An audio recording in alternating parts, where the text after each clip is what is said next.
love it, man.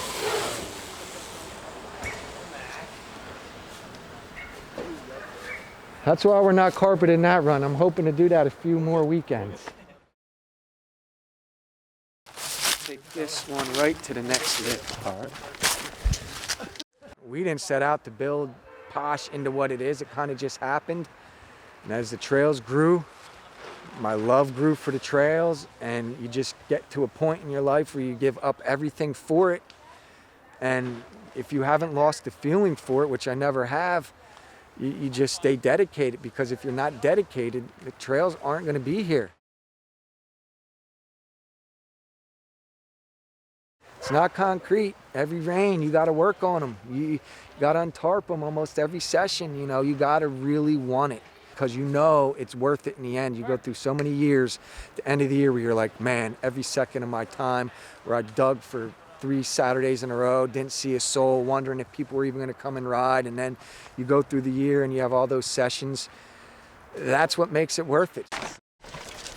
Try to rebuild that guy. You put the carpet on, you got that chance of getting that same exact lip the next year. Makes it a lot easier. You're not guessing. So in the springtime, when it was time for me to jump them, I had that confidence that, all right, I'm jumping the same lips as last year. And that's another thing I like about the carpet. You can really keep the trails consistent, you know. And with the efforts, you want them to be consistent. You don't want a bad lip in there. That could be any trouble. We'll make sure that some of that carpet that Brad got us, we'll cut that up and we'll get that on there. Yeah, for sure. The landings, you pull the carpet and it's solid, ready to ride. So it's the only way we can get through the years anymore with such a small trail crew. I'm here at least 3 days a week, 3-4 hours after work. So many hours when nobody's here, so many hours that people don't even know I'm here. And you know, that's what it is, being a trail guy. You're just in the woods by yourself, hours. Some days you wouldn't have it any other way. You don't even want people to show up. It's just your serenity. You're getting your peace of mind out in nature. But it was a good year. It was for the in-town trail crew. It was the smallest crew we ever had to keep 100 jumps going. It ended up being a lot of work. But the sessions that happened this year, sessions that went down, were absolutely amazing. So many people had a lot of fun. Big smiles, a lot of yelling, a lot of just good summertime sessions. So for the few guys that dedicate their whole life to this place and all their spare time, you know, those sessions is what makes it worth it for us, to see the smiles on other people's face, and guys that never been here, guys that haven't been here for 5-6 years, everybody back in the woods together. The guys that do it, they don't do it for the respect. They just end up getting the respect because they're in the woods doing it for themselves and for everybody else. A lot of guys dedicated their life to this place. Sales, Gilly, Marky Hall, those guys, man, they came in and went crazy building down here. And as years go by, of course, you're going to lose guys and gain guys. Here we had Chris Stauffer, and he was a big part of these trails for years. And now his little brother rides here. Middle.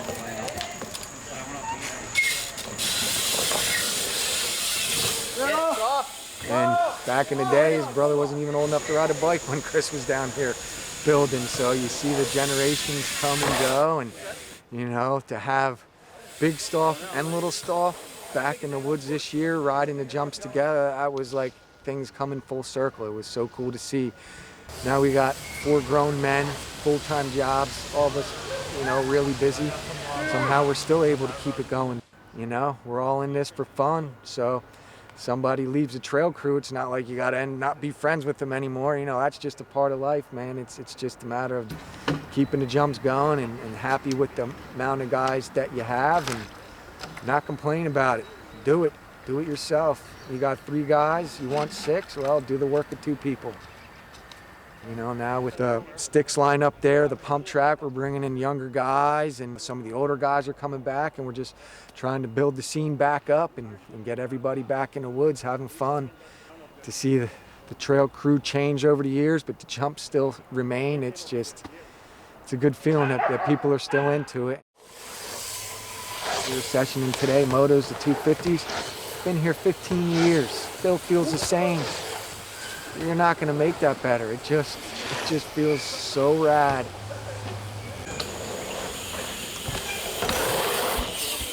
Butcher jump's been standing strong 21 years. It's still the showpiece of the trails, right in the center. So many people loving it, tripping it. Been in so many magazines and photos, but still there. Gotten a little taller over the years, grew up a little bit, a little more manlier, but it's the same jump. For years, we were hiding out down here, it was renegade style. Every day I left here, I looked back thinking it might be the last day. I looked at the trails, old Posh. I was at work, got the call, it was being plowed. Wasn't ready for it, didn't know it was coming.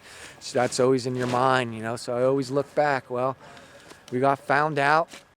Thanks to Mike Genacor, he did a ton of research for us, and Jay Flash had already gone through this with Caddy, so he had a game plan for us, and we got the trails insured and zoned in through the town, and so we're legal down here. We throw 3 jams a year to raise money. We sell t-shirts, we have dinners, car washes. Most of the Caddy guys do all that stuff, and we have a couple sponsors, man.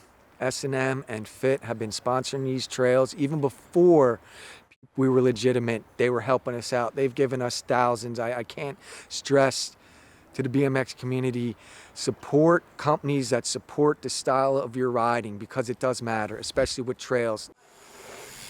The climate's changing with the older people in the town government. Their kids are skateboarding and bike riding, and they're realizing that, these places are important. And through that, our town was real cool and really wanted to work with us, and so was the landowner. And because of all that, the pieces fell together. And Posh is legal, and it's here to stay. I always say Caddy trails, they're the Lamborghini, they're the cutting edge trails, and Posh is a 57 Chevy, just, kind of old school, but just doesn't lose its coolness, and we work together.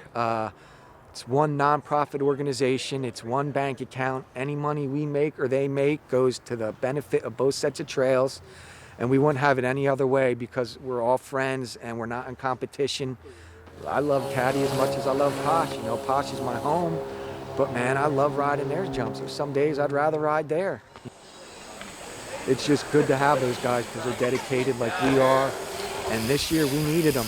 We didn't have enough guys. We had their crew coming down doing our work, doing drainage for us, fixing our jumps. And I want to thank them right now, because we couldn't have got through without them. And that's the camaraderie that we have. To be friends and one crew, essentially, with 2 different sets of trails, that's important to the scene here to keep it going. And, oh man, I got a lot of respect for the Caddy guys. For me, it was trails because that's what I was born into. I was born into racing, and I love jumping. And I was heavy into trails by the time freestyle was even invented. And I was into that from the beginning. I still love that part of riding. But for me, it's the dirt, it's the air time. And that's why I love trails. There's like our psychiatrist down here, you come in and just a couple laps, and next second, you're happy, and that's what trails have always done for me. I could, at this age, I could do away with all the work, but man, the work's worth it for the fun that you get in the end. And for me, it's just always been about airtime and jumping my bike on dirt. And it's as simple as that.